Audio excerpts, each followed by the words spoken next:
So just to explain a little more, you are guinea pigs for an attempt to elaborate on the history of research on the CMB. We, very soon after we made the connection with the Bell Labs group, we recognized that there's a complicated story and made this little plot illustrating the complications. The story is much more complicated than this. And in my attempt to express the full story, I have reduced history to a set of bullet points. I have 100 of them here. I have 50 minutes. So if I keep on schedule, 30 minutes each, I'll get there on time. 30, so I can't compute. But Paul, I have a special request. Please, when I start by pressing the button, time me, and when I reach 50 minutes, stop and we'll have a vote on whether to pull me off the stage or give me a little bit more time. Because of course, I don't know whether it's really reasonable and sensible to reduce this very complicated story to a set of quick statements. But that's the attempt. Are you ready, Paul? 1934, Richard Tolman on the right shows that in an expanding universe that is filled with thermal radiation, blackbody radiation, as the universe expands, the radiation cools, but it preserves its thermal spectrum, no need for a thermalizing grain of dust. This, of course, is the behavior of the CMB. Late 30s, early 40s, interest in where the elements formed, the opinion developing that the interiors of normal stars are not hot enough to make the heavier elements, the notion that perhaps a denser, hotter place is the early stages of expansion of the universe. Here, computations by two groups or two people, Chandrasekhar and Henrik, and earlier von Weizsäcker, on thermal equilibrium abundance ratios, ratios of numbers of different particles. If you remember your undergraduate statistical mechanics, you will recognize that these relations assume that you are in thermal equilibrium with a sea of radiation. That is to say, in particular, in this equation, where you have here a neutron, you are also should add that you have on the right a photon. That is to say, these people were assuming that the early universe was hot. I see no recognition in those days that a hot universe filled with radiation will not lose the radiation as it expands, but rather that the radiation will cool, remaining thermal. 1946, George Gamow, who was truly a genius at intuition in physics, takes note of the fact that in general relativity theory, in the early universe, the density was high, the expansion rate therefore has to be very rapid, and therefore it is very dangerous to make the statistical equilibrium assumptions of the previous slide. He instead proposed that the chemical elements grew in the early universe through agglomeration of larger and larger complexes with beta decay to keep the neutron to proton ratio reasonable. The book, Gamow and Critchfield on nuclear physics, the atomic nucleus. This is the third edition of a book on nuclear physics. The first two editions by Gamow alone. Critchfield added to the third. It will be important to notice that the preface is dated September 47, the publication date 49, and some interesting comments in the book dating from 1948. In particular, on page 113, if you care to look it up, you will find an attempt to formulate a non-equilibrium theory, aggregations of neutrons, a footnote. More detailed calculations are being carried out by Ralph Elfer and will be published in due course. The next page, the buildup equation. The thought was the atomic nuclei are growing in mass by capturing neutrons with implicitly assumed beta decay to keep the proton to neutron ratio reasonable. You can see the buildup equation. You add to a nuclei of weight I by adding a proton from those of nuclear weight I minus 1. Here's sigma v and a normalization. You lose nuclei of atomic weight I by promotion to I plus 1. The buildup equation.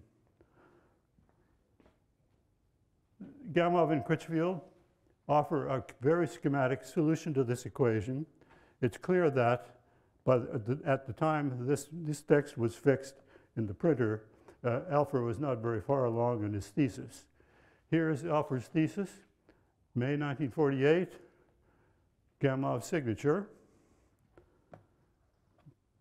Here in Alpher's thesis, again, the buildup equation as before, entered by hand. Alpher had found, as part of war research, measurements of sigma v needed for the buildup equation, and had found that the sigma v as a function of atomic weight is pretty well modeled by an exponential, a power law and then level. He then took this smoothed interpolation in this equation and found solutions that would fit pretty well the measured cosmic abundances of the elements. To fit the abundances of the elements, you need an exposure, an integrated number density times time. He found this number. Complications arise when we look at the famous paper Alpha Beta Gamma, Gamow. Beta had nothing to do with this, but Alpha insisted for symmetry that we add his name. Here again, the buildup equation and a comment, more detailed studies leading to the observed abundance curve will be published by one of us, Alpha, in due course. Here, one of Alpha's solutions. This is pretty close to one of the solutions he has in his thesis. This a little bit shallower than in his thesis, but it's a pretty good representation. This paper is celebrated, but it's wrong. I think the way to look at this is to say, in the paper, Alpha Beta Gamma, the integrated rho dt, or ndt, has to be about 5/10 to the 4th grams second per cubic centimeter. Divide by the mass of a nucleon, say 1.8 10 to the minus 24, and you see that this builds up to about 10 to the 28 times about 3 10 to the 28 seconds per cubic centimeter. That's what you need, the amount of exposure you need to build up the elements. Meanwhile, you're assuming that a universe is dominated by matter, the baryons. General relativity theory gives us a relation between the mass density and the expansion time for non-relativistic matter. The mass density is the number density of nucleons times the mass of a nucleon. Divide by m and multiply by t, and you get nt, this exposure. Nt is then a number divided by t, because you have 2 powers of t, in seconds. In order to make this match this, you can see we need t around 20 seconds, which is fine. The neutrons would last that long. Some of them would have decayed, and the neutrons and protons can agglomerate to make deuterium, and then up the atomic, the scale of the elements. Problem is, as Alpha points out in his thesis, he requires this number, integral of n dt, not this number. You see the number in Alpha Beta Gamma is about 10 orders of magnitude and 11 off. With this number, you have an absurd time at which you are going to make the elements. The neutrons have long since decayed. A real problem. Gamow does not acknowledge this problem, although he did explain it the next year in a Reviews of Modern Physics, but instead presents, I think, the now established resolution to the problem. His only comment is that NT was given incorrectly in the previous paper. Well, yes. He then says the buildup process might have started with the formation of deuterons from the primordial neutrons and the protons in which some of them have decayed. We conclude that the temperature at the time of start of buildup has to have been 10 to the 9th K. That is a number that he knew very well because he knew about the Chandrasekhar and Henrik thermal equilibrium abundance ratios. He knew that that abundance ratio is set by in thermodynamics, and he knew that at a temperature of about 10 to the 9th degrees, when KT is about 1/10 of an MeV, that is to say about 1% of the binding energy, the balance between creation of deuterons and photodissociation would switch from at higher temperatures favoring free nuclei, at lower temperatures favoring formation of deuterium. That's a standard story. I feel a little nervous when he says corresponds to the dissociation of energy of deuterium nuclei. He knew full well, I think, that the binding energy of deuterons is about an order of magnitude bigger than KT at 10 to the 9th degrees. He had to have known that because he wrote 2 previous books of nuclear physics in which he discussed at length the deuteron and its binding energy. So I think it's a good bet that by dissociation energy, gamma doesn't mean the binding energy, but rather KT at 10 to the 9th degrees when deuterium could start to accumulate. But I wish he had said it. This is characteristic, though, of Gamow. He operated by intuition with not too much care about the details. So let's see what he wrote in this 1948 paper resolving the alpha beta gamma problem. He took sigma v from a work by Hans Bethe earlier in the decade. He assumes a radiation-dominated universe so that he can apply the Saha equation, giving you the relation between the abundance of deuterium and free nucleons. In a radiation-dominated universe, the time of expansion is given by this expression, where rho rad is AT to the 4th, the Stefan's constant. At 10 to the 9th degrees, you compute about 200 degrees, 200 seconds at 10 to the 9th K. So we have time, we have a sigma v, and so we can compute at n, for we recall that sigma v and t has to be on the order of unity for something interesting to happen but not overwhelm us. An optical depth of around unity, in short. So I take n as 1 divided by sigma v, 10 to the minus 20, which gives us 10 to the 20th, divided by t, 100. So it gives us about 10 to the 18 nucleons per cubic centimeter when the universe is 10 to the 9th degrees. Now you understand that as the universe expands, the number density drops as 1 over the cube of the expansion factor. The temperature drops as 1 over the expansion parameter. So it's easy to scale down to the present nucleon density and predict a temperature. Gamow didn't do that, but in fact, if you plug this number into the present measured baryon density, which he assumed was 10 to the minus 30, which by chance is pretty close to reality, he gets 8 degrees Kelvin. Gamow didn't do that, but he certainly did recognize that the radiation is present after element buildup, and that the temperature 10 to the 3rd degrees corresponds to the time at which the mass densities in matter and radiation are equal. And he recognized that at this time and later, gravity can grab material together to form concentrations of matter that you might consider galaxy formation.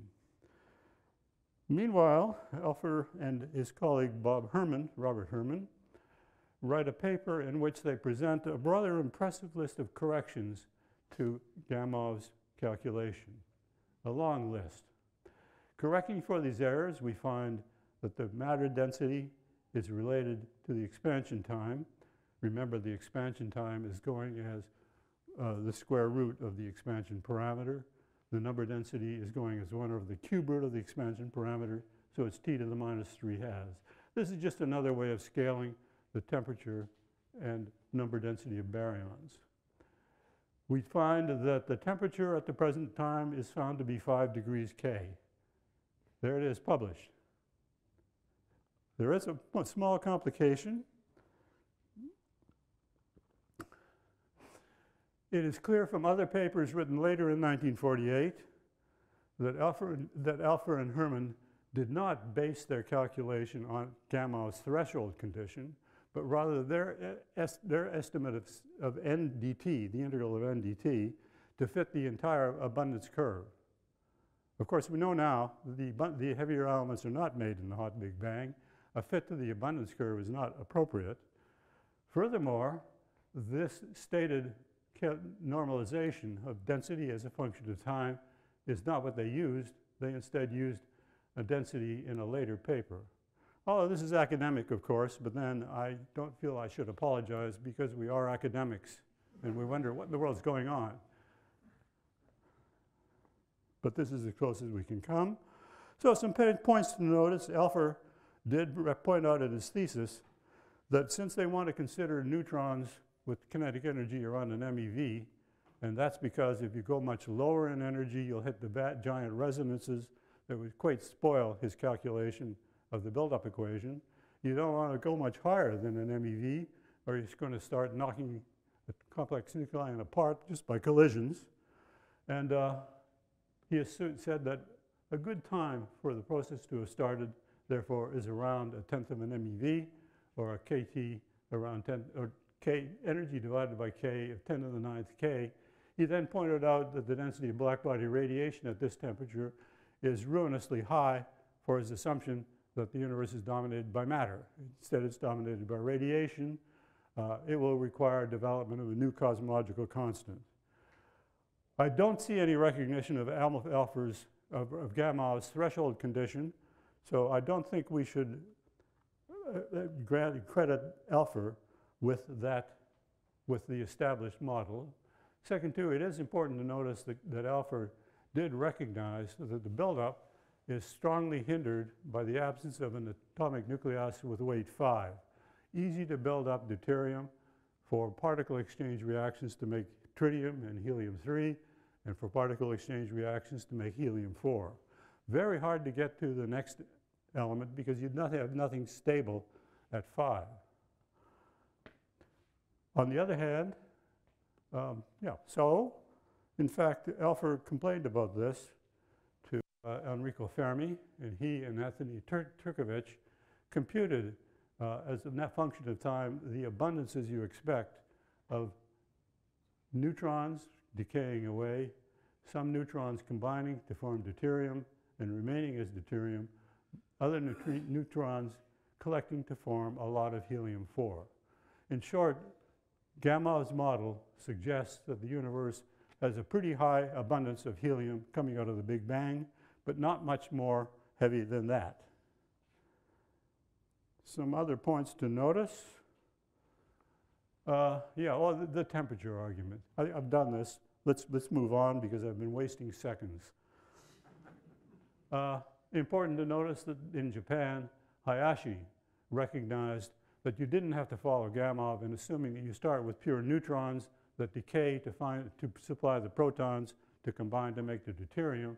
Rather, in a very early universe, there will be a thermal sea of electrons and positrons, and there'll be a thermal sea of neutrinos and antineutrinos, and that these leptons interacting with the neutrons and protons will fix the abundance ratio of neutrons to protons, hence fix the production of helium.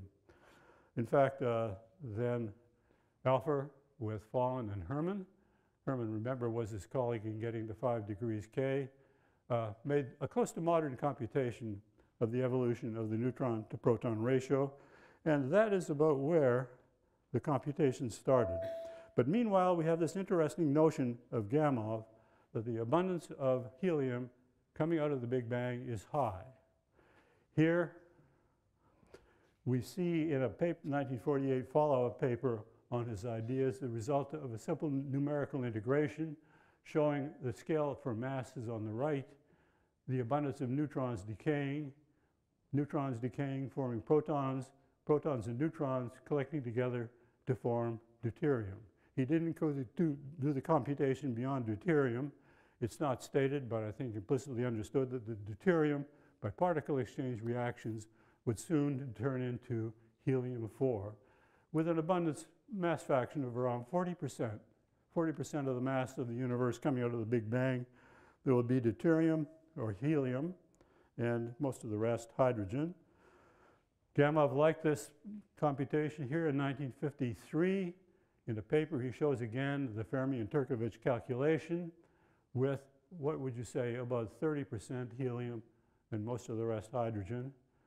And this is in good agreement with the relative abundances in the universe.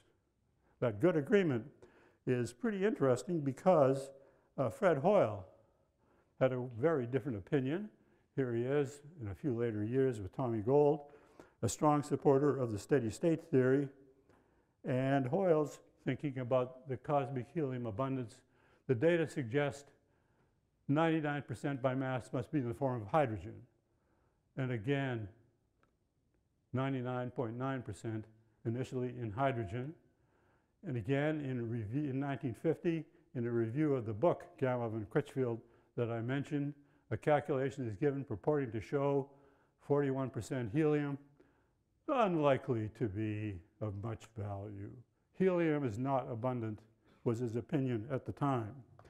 But at a conference in Ann Arbor, Michigan in 1953, Gamow spoke. Here he is. The conference was organized by I've forgotten. Walter Baade, thank you. Here, very characteristic, a cigarette in his hand. In the audience, Margaret Burbage, Jeff Burbage, Dawn Oesterbroek, Irene Oesterbroek. I should notice Ed Spiegel, a young man in the front row because he set up the tripod to set the timer and rushed over to be photographed. Next slide. Here again, Gamow's notes for this 1953 conference, again showing a lot of helium produced in the Big Bang. A little later, 1958, 5 years, Jeff Burbage, who you recall was at that conference, notes the growing evidence that the helium abundance in our galaxy as a whole is large, around 10% by number or around 30% by mass. Jeff Burbage notices that this is difficult to reconcile with the production of helium by stellar burning over the lifetime of the galaxy, surprisingly high. Where did all that helium come from? He notices it's a real problem. He does not mention the Big Bang picture, although he was at Ann Arbor. Maybe he didn't attend Gamow's lecture. Maybe he did and forgot. This happens all the time, and it is worth bearing in mind. Dawn Oesterbroek was also at that conference. Here, 1961, a growing amount of evidence for high helium, and a remark in this paper: the buildup of elements to helium can be understood without difficulty on the explosive formation picture. Explosive formation picture, I'll comment later why. I had no idea what that meant, but if I look at the footnote, it is Gamow's ideas. This counts as the first recognition of a fossil from the Big Bang. Here, the great Russian physicist Yakov Zeldovich, taken a few years later, 1987, as Rashid Sunyaev recalled that Zeldovich knew the work of Alfred Herman Herman. In finding the Big Bang, Rashid writes, at his request, librarians at this place had searched everywhere for all of Gamow's old papers. This is the USSR analog of Los Alamos. Tight security, yet he was able to instruct someone to go search for all those papers and give them to me. That was at a time when every sheet of paper at this place was numbered. And if a secretary lost a sheet of paper, he or she was in deep trouble. And I bet it was similar in Los Alamos. I don't know. So he, in 1963, thought that the Gamow picture had to be wrong because he thought that there are stars in which the helium abundance is only 2.5% or less. It led him to propose a universe that is elegant, namely a universe that is dead cold at the Big Bang, and that there are equal number densities of protons, electrons, and neutrinos. Under this condition, degeneracy prevents any of the protons to being turning into neutrons, and so you've suppressed helium production. It goes to show that a Big Bang doesn't require element production, and this would be considered an elegant universe if the observations had taken that turn. Meanwhile, in mid-1950s, at Princeton University, Bob Dicke had an interesting idea. I show this slide in order to point to John Archibald Wheeler, who was very fascinated by Bob's ideas to be discussed of a hot Big Bang. Eugene Wegener, who made, on occasion, penetratingly interesting remarks, and a character of many other people. You might notice a couple of sociological events. First, at this time, women were not admitted to Princeton University as students. It appears they were not admitted either as faculty. Notice also the ashtrays. And Ruby Shure, in particular, smoked constantly, yet lived healthy and active until he was 99 years old. A lesson to us all, the lesson to be discovered. Meanwhile, Bob Dicke, in the late 1950s, often would ask us, so what do you think the universe was doing before it was expanding? And I always said, I don't know, and I'm not sure I care.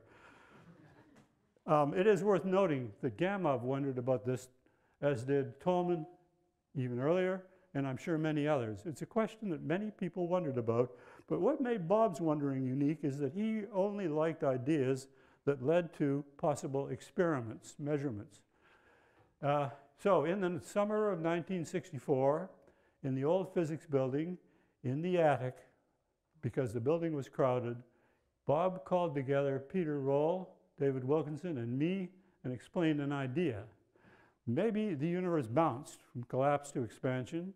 Maybe the bounce was highly irreversible, that entropy was created big time, and it produced the thermal sea of radiation. I don't think we need to entertain the argument for irreversibility because the idea of a bounce, well, has evolved considerably. Anyway, he said to Peter Roll and Dave Wilkinson, why don't you guys look into building a microwave radiometer to look for this relic radiation? And he said to me, why don't you go think about the theoretical implications? Peter Roll went off to administration in higher education. Dave Wilkinson here, I'd rather be watching hockey, and St. Valentine's Day, don't ask me to explain what we were doing. So I talk first about what I did. I independently thought of the notion of a hot Big Bang would cause nuclear reactions. And here is an early paper, fall of '64, deuterium and helium production in a hot universe, helium production in a cold universe. We had no idea what the experiment was going to show. Maybe it would find radiation. The odds on the face of it were better that it wouldn't find anything. And then what would we say? Well, I was prepared. At about this time, I learned that I was reinventing the wheel. And I decided at least I would make the wheel a little more round, a little bit more perfect, by doing some careful computations of the buildup of elements past deuterium into helium. I show this because I like you to see the way we did things then. Pencil, graph paper with lines here, log, log. Yeah, log, log. Curves drawn by hand. A draftsman later turning this into an elegant figure. It's to be noticed that hot universe is to the right, cold universe to the left. If the universe is very hot now, then back when its temperature was 10 to the 9th, the density of baryons would be low, and so low that nothing would happen. Neutrons and protons would not encounter each other. You'd make no helium, no deuterium. If the temperature now is low, you have to go back much further to get to 10 to the 9th degrees. The density of baryons would be much higher, and you'd make you'd turn a good fraction of the nucleons into helium, and at very high density, you'd burn away almost all the deuterium. If the density is the temperature is a little higher, density a little lower at nucleosynthesis, you'd make some deuterium. Density, present temperature a little higher, still more deuterium. And there's this sudden, rather abrupt transition between a lot of deuterium and a little helium, and high abundance of helium, low abundance of helium, and with increasing temperature, more and more deuterium until you get an unrealistically large value here. In short, an interesting relation between the abundance of helium and of deuterium. And meanwhile, did I miss a slide? No, okay, not. Meanwhile, Fred Hoyle had come around and had come to agree that indeed the primeval abundance of helium is high, and that could be because we have a hot Big Bang. Well, first notice that they cited the evidence of high cosmic helium, but they don't refer to Oesterbroek and Rogerson, who refer to the gamma of hot Big Bang. They do cite alpha beta gamma, 1948. Remember, that's a paper that's wrong, but I haven't seen anyone else but me recognize that it is wrong. And alpha Fontainebleau and Herman, which was the last big paper, the last big study in those days.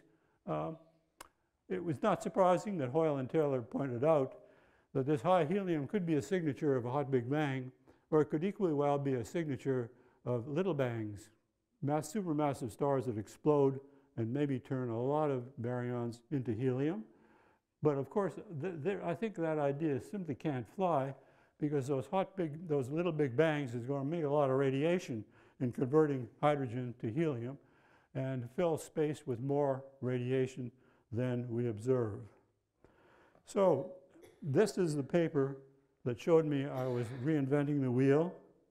Later that year, the first conference that discussed in detail the CMB and its implications. The conference was held at the Fontainebleau Hotel in Miami Beach. When was it? Somewhere here. Oh, here it is, December '65. I stayed at the Sorrento Hotel, adjacent to the world-famed Fontainebleau Hotel. I got to walk over to the fancy one. I guess it is perhaps not relevant that we shared the Fontainebleau with the Jewish Undertakers Association of America. They had jackets and ties. We were almost all the major actors on cosmology outside the Soviet Union. Zeldovich could not attend because of his research on the nuclear weapons in the Soviet Union. I met there Bob Wegener, who was a student of Willie Fowler and Fred Hoyle. We exchanged notes on how to compute element production in a Big Bang. Here is my paper. I noticed that I referred to Alfred and Herman, the final definitive paper of that epoch. I should have cited gamma of 1948. It is interesting to notice that I had a year or two earlier made a computation of the structure of the planet Jupiter. And I found that to match its density, its quadrupole moment due to rotation, I had to put in a mix of hydrogen and helium of about, 22%. In support of that high abundance, I cited Oesterbroek and Rogerson. I don't remember noticing their comment about explosive formation, and if I had noticed it, it would have meant nothing to me. I didn't know any cosmology then. Here is the Wegener-Fowler-Hoyle paper, and here a modern comment, a modern observation. Look at a distant galaxy behind which there is a quasar that's very bright. Look at the spectrum of the quasar. You see an absorption line at the resonance for atomic hydrogen, and you see on the shoulder the resonance line for absorption by deuterium shifted a bit because of the higher mass of the nucleus. And of course, this measurement is one of the key cosmological tests to be discussed. Meanwhile, back at the ranch, 1941, astronomers noticed that interstellar molecule Cn, carbon nitrogen, is seen in absorption of starlight both at the ground level and the first rotationally excited level. It was recognized that the ratio of strength of absorption in the two levels is equivalent to an effective temperature. Recall that the ratio of numbers at two levels in thermal equilibrium is e to the minus energy divided by kT. So one could turn the abundance ratio into a temperature, 2.3 K. This is Dave Wilkinson's writing. He preferred from the numbers 2.46. At the time, it was not recognized that this is a very serious problem. Let me see. But Fred Hoyle did know about it, and in his review of Gamow and Critchfield, in which there is a description of Gamow's hot Big Bang idea, Hoyle writes, "It would lead to a temperature of the radiation at present maintained through the whole of space much greater than Mackellar's determination for some regions within the galaxy." First off, it's impossible for me to imagine that Gamow had any idea about Mackellar. He wouldn't know about such things. Second, Mackellar has 2.7. Alpher and Herman have 5. Are those two numbers so very different within all the uncertainties? Surely, Gamow might have been expected to recognize that. I just point out here that many astronomers knew about that curious excitation of interstellar cyanogen, and a typical remark, which of course has only a very restricted meaning. The thinking being that the rotationally excited level could be due to collisions, except some astronomers did recognize that it requires a surprisingly hard collision rate. Meanwhile, another article by Fred Hoyle in New Scientist, 1981. I should remind you that in those days, this is about the 1950s, when high industry in the US, particularly aerospace, was deeply impressed by the physicists' development of nuclear weapons. And there was the thought the physicists may develop something else that is surprising and important. And we in the aerospace industry would like to have a piece of the action. And so often physicists were in those days invited to hang out at an aerospace plant. And one would listen for the pearls of wisdom that would drop from their lips. In particular, George was issued a white Cadillac car and a salary on the sole condition that he stay at La Jolla, so that he may, when he utters pearls of wisdom, be overheard by aerospace engineers. Whether it was, Hoyle recounts explaining again to Gamow about CH and CN. Mackellar's experiment set an upper limit of 3K. Well, of course, it's a questionable upper limit. Looks more like a detection these days. Whether it was the too great comfort of the Cadillac or because George wanted a high temperature higher than 3K, whereas I wanted a temperature of 0K, we missed the chance of spotting the discovery 9 years later by Penzias and Wilson. For my sins, I missed it again exactly the same way in a discussion with Bob Dicke at the 20th Varenna Summer School. I would love to know whether Bob remembered that discussion when he proposed the search for thermal radiation. No way to tell now. Nick Wolfe, I apologize for those ill-understood yellow bits. I have these memories that tell me I cost Bob Dicke the Nobel Prize one evening in the attic of Palmer. I mentioned that, I think early 1964. Bob turned to me and asked, was there any way to know the amount of radiation? He had just turned Roland Wilkinson onto the topic. I said, well, there were your own measurements in 1946. I'll measure those in a minute. He grunted and said, and then I said, they're interstellar molecules. He didn't say a word. Oh, I thought I must have said something stupid, and I shut up. All right. Time is going on.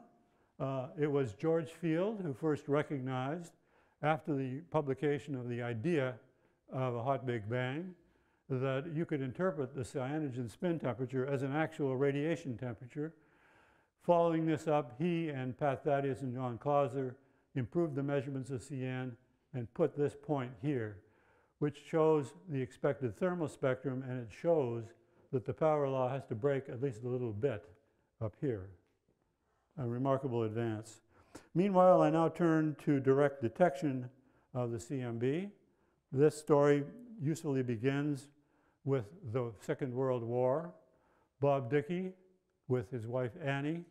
Bob was just finishing up work as a graduate student in physics in the University of Rochester. He quickly finished up his thesis, came to Cambridge for war research with Annie.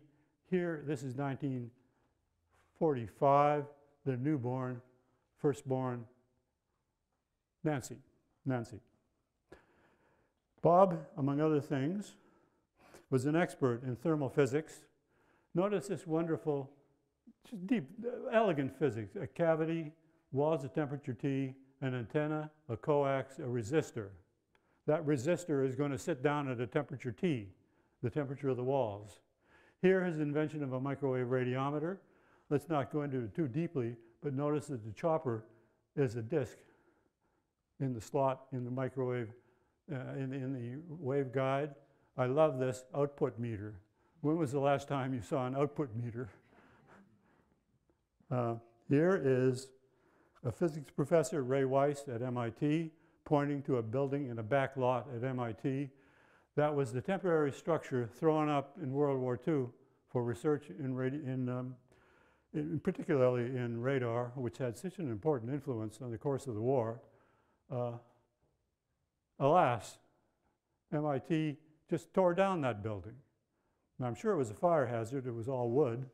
But gosh, a piece of history. Here on the rooftop of that building is Bob's microwave radiometer. Here's Bob, and here is a black body radiating into the radiometer. Here, again, an illustration of the power of that radiometer. At the time, Cambridge had factories with chimneys, some of which are warm. Here is a chart recorder showing the reaction of the radiometer as he scanned it around the sky. This is the angle from, this is a zenith distance, and you see that rather high up in the sky, small zenith distance, the radiometer doesn't detect anything. At lower zenith distance, the radiometer dips down. You notice that means the temperature goes up when it hits hot chimneys. A detector of thermal radiation. Here, the result of going to Florida. Where is the city? The city at which Florida's Disneyland or Disney World is Orlando. They went to Orlando for the purpose of studying the effect of water vapor on radar at short wavelengths designed to improve angular resolution. They went to a place with high humidity in order to observe the effect of the radiation. Despite the high humidity, which produces a lot of foreground radiation, they were established there is very little, less than 20 K. Remember, the observation is 3 K. Radiation from cosmic matter at 1 to 1.5 centimeters. It's just tantalizing to think that if Bob had taken that instrument away from that high humidity and put it on a roof, say in Cambridge during the winter, when a cold wave had come down from Canada, frozen out all the water vapor, he could have done a lot better. Who knows? Could he have detected it? Anyway, there is a long history of thoughts about who else could have detected the radiation before the Bell laboratories did. A long list. I will only remark that Bill Rose was missing from this list in finding the Big Bang. Our conclusion is that the first credible detection of the CMB is in this apparatus. It is an early Bell Telephone Laboratories experiment in communication at microwave radiation, microwave wavelengths, 1959. Notice the rough structure, but this antenna was very carefully engineered to remove radiation coming from the ground.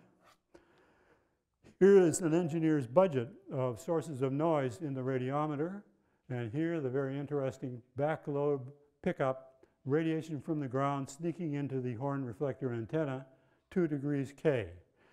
That was considered at the time questionable, a large number for such a carefully engineered telescope. Here, a revealing comment by Ed Ohm the following year, estimated to add from side and back lobes 2 ± 1 K. This estimate, 2 plus or minus 1K, is based on the temperature not otherwise accounted for. It is somewhat larger than calculated temperatures expected from that antenna. There was a problem. It's clear that the Bell Labs people knew there was a problem. Oh, so I should just pause to mention that Dorashkovich and Novikov in the Soviet Union, associated with Zeldovich, Jacob Zeldovich, knew about the Bell Labs experiment and knew about this temperature, and were sort of wondering whether that could be relevant to the Gamow theory. They were the first people to recognize the possible connection. 1963, Bob Wilson joins Arno Penzias, and in the words of Arno, they decided they needed to resolve the uncertainty surrounding the seeming extraneous source of system noise accounted by several of our Bell Labs colleagues. In short, it's clear that the Bell Labs people knew they had a problem. It's very clear also they thought it was system noise, somehow noise creeping into this detector. 1964, Penzias and Wilson completed a critical test. They did a Dicke switching experiment. You recall in Dicke switching, you switch from the antenna that's looking at the source to a reference body radiating at a known temperature. That switching allows you to subtract the very high system noise in a conventional detector. They used this in a system that had very low noise, but they wanted to check just how much noise is coming from the detector past the antenna. The switching experiment, the analog of a Dicke radiometer, was really slow. Every half hour they switched from connecting to the sky to connecting to a helium cold load. They established beyond doubt that the radiation is not originating anywhere past the antenna. They explored endlessly the possible source of radiation from the antenna. They were at wit's end, in Arnold's word, what to do when they heard about the Princeton experiment. Now we come to the Princeton experiment again, and here I offer you a little poem in the style of Goodnight Moon, okay? So in the summer of 1964, in the physics building, Bob explained a thought. An irreversible cosmic bounce would fill space with thermal radiation that might be detectable, the signature of Bob Dicke. Dave Wilkinson, Peter Roll, Dicke radiometer. The fall of 1964, invitations to give colloquia. Dave, would you mind, I said, if I talked about your experiment? Dave, go ahead, no one could catch us now. My first colloquium, 1964, December 2. I mostly talked about the question, how much radiation is there in the universe? What is the mean density of radiation as a function of frequency going from gamma rays through the optical and to the radio? Here I gave, well, one interesting puzzle, I have no idea why. Here I put an upper limit of 3 centimeters. I don't know where that came from. Here I put an upper limit at 6 centimeters. Was that the same source, or why did I change the frequency? And what was that? What was that? What was that masked man? I don't know. Anyway, from the Wesleyan, Connecticut colloquium, I got no reaction outside the university.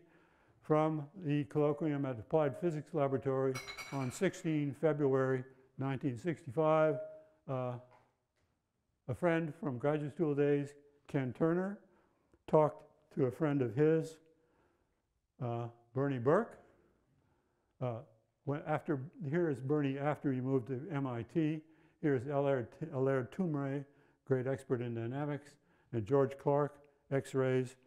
Bernie said to Arno, you ought to talk to those people at Princeton. The result, here is the paper by Penzias and Wilson, measurements of the effective, a measurement of excess antenna temperature. We're grateful to Bob Dicke and Associates.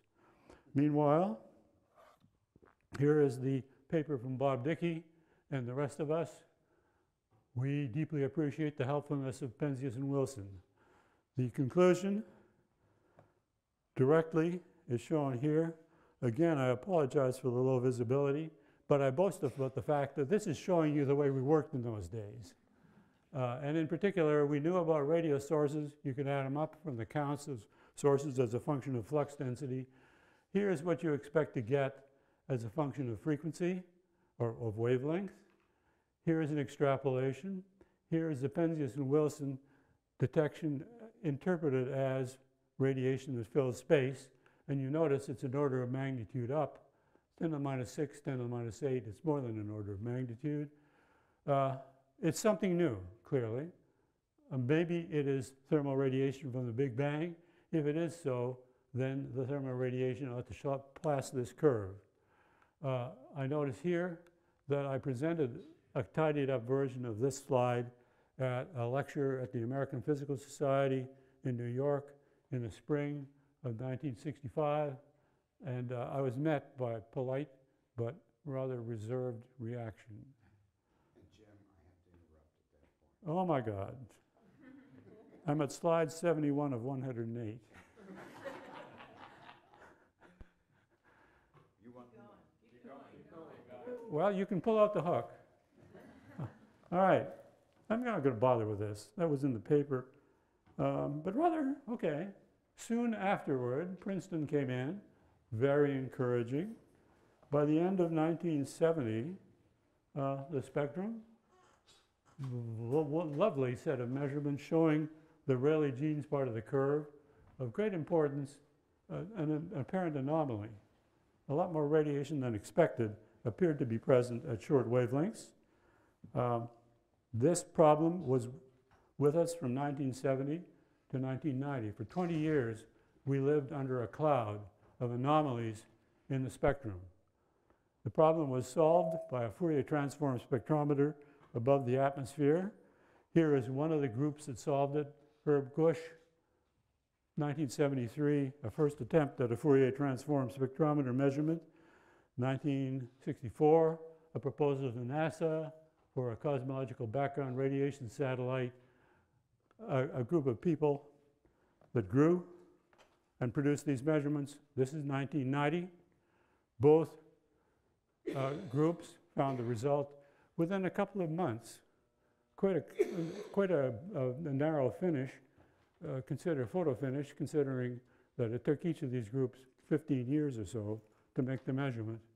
It probably annoys me much more than does Herb Gush, Wishno, and Halpern, that many of the people in this room, I think, who are leaders and shakers in CMB research, don't know about this paper. It really annoys me, and I beat on you whenever I can. And here is the present situation, magnificent curve. Let's go on to notice, I'm now on slide 80, no, 79 out of 108, that the development of science over the past half century exemplifies a couple of, in my opinion, characteristics of research in natural science. First, convergent evolution, by which I mean when the time is right, people will discover the appropriate interpretation, and it's not at all uncommon that more than one group will discover it independently. Second, reinforcement. Once one group has it, it will reinforce the interest of others. Inattention, often a bad thing. Why are you ignoring my paper? But it can be a good thing. Think independently by ignoring the competition. And finally, elegance, heavily influenced. There is a tendency to add to this list conspiracies, which I detest. I can see no evidence of conspiracies in any of this.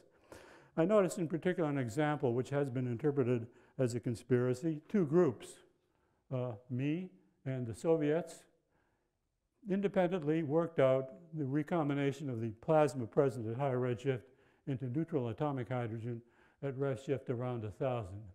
Interesting to notice that this was submitted December 27th, 67, this December 11th, 67. I've heard it suggested, surely one group stole the idea from the other. Absurd, just absurd. I think I know the histories of both papers well enough to explain that. it's an example, as I say, of convergent evolution. Here's an example of inattention. Let's not bother with it, but I should have paid more attention to the literature.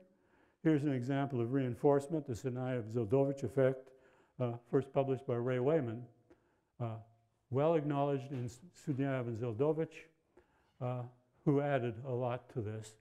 In fact, as noted here, I also discovered this, put it in Physical Cosmology, my textbook from '71, but I didn't consider applications because the effects seemed to be so small. And I remember well David saying to me, no, we might be able to reach this sensitivity.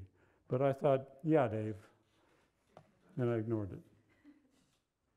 What's this? Nothing. What's this? Structure formation, BAO. It's noticed that already Gamow, 1948, recognized the importance of the CMB at the epoch when the CMB mass density is that of the matter. The universe becomes gravitationally unstable against the growth of clustering. He recognized the matter Jeans length, which is not a swindle in cosmology. The Jeans length sets a minimum size for structure formation. Here, up the paper that introduced the picture of a matter and radiation as a plasma acting as a viscous fluid. Here, this is, Joe Silk, working out that the evolution of the matter distribution as it evolves in this viscous model, viscous fluid model. What do we have here? Dicke independently worked this out. He, alas, suffered from a brain tumor, died before he could publish. Independent. Here was Michie's work showing quite clearly silk damping. Here's my paper. I also independently wrote it down. Here's the dispersion relation. Here's the frequency. Here is silk damping. I presented this in New York, January '67. I think I published it or submitted it May '67. But alas, I submitted it to the proceedings of the conference. The proceedings were never published. The way it goes. And here the Soviets had it too. And Jim Bardeen, you were working on it. You had it too. Where is Jim Bardeen? There you are. And of course, the next important step is treat the radiation as in six-dimensional single photon phase space, which we worked out with my first student, Jerry Yu. Here's Bob Dicke.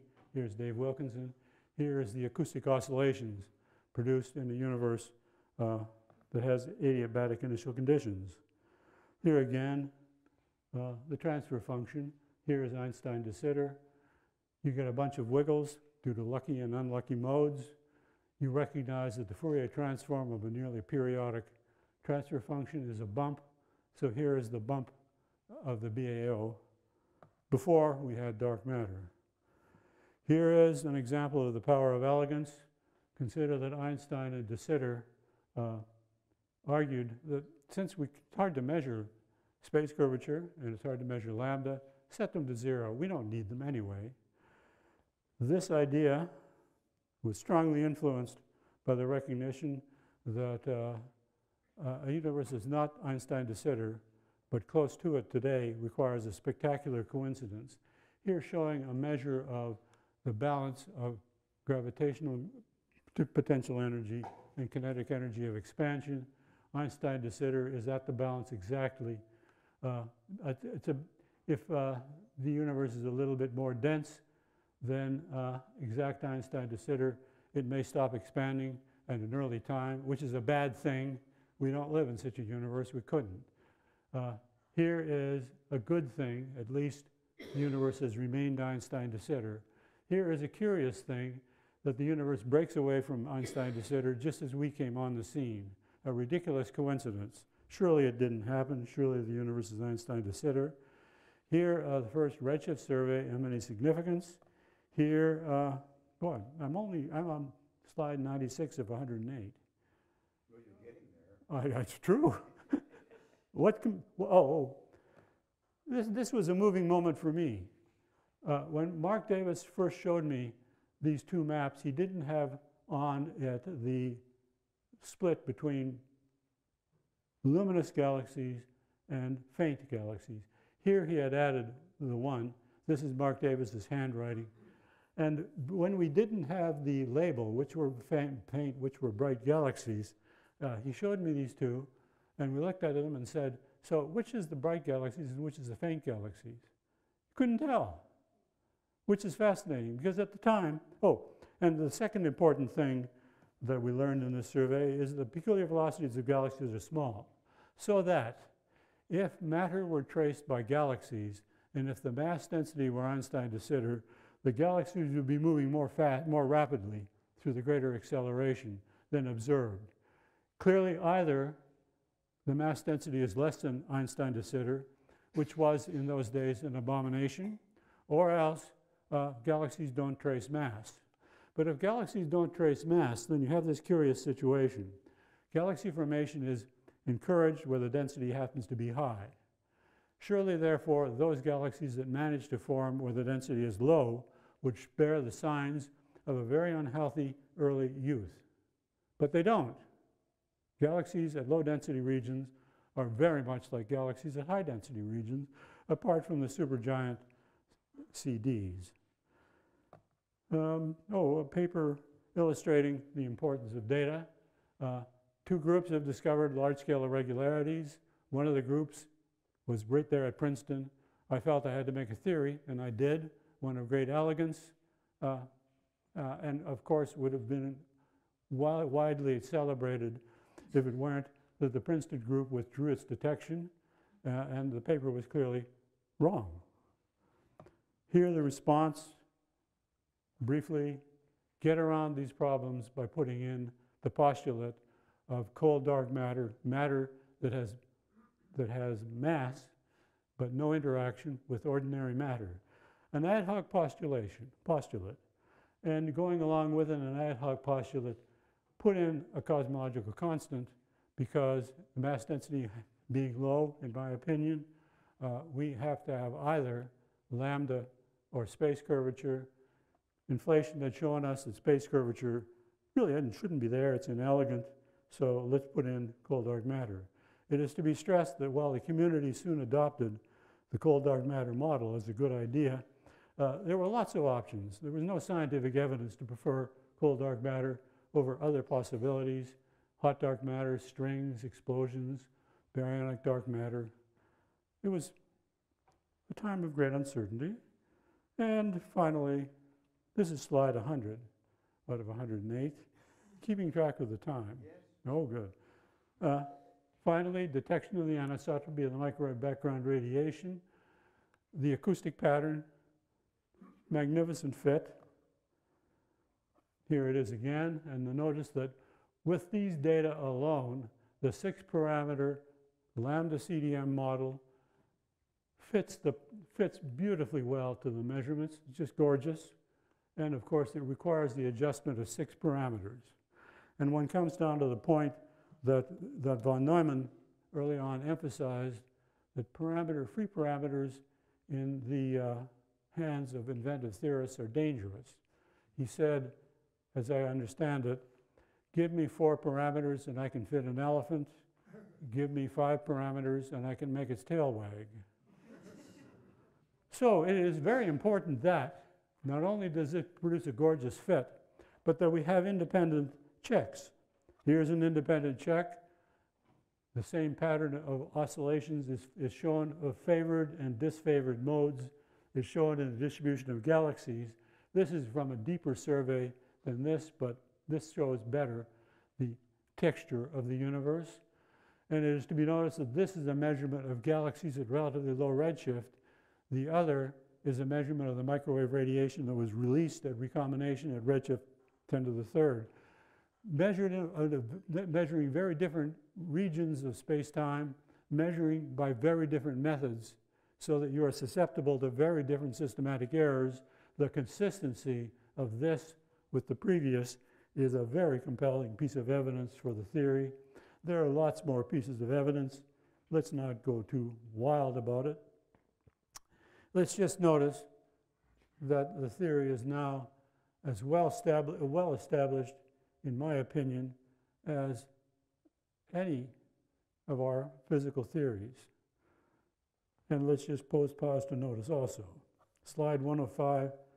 Oh, there is only 105 slides. This is my concluding remark. Let's remember that science is a social construction, right? The sociologists have been telling us that for years. This has led some to the conclusion that another society could have invented another science. But if they did, it's got to be equivalent to our science. The measurements are gorgeous. They were made by a broad variety of people. This is a social activity, but it is one that has been spectacularly productive. So I stopped there at slide 105.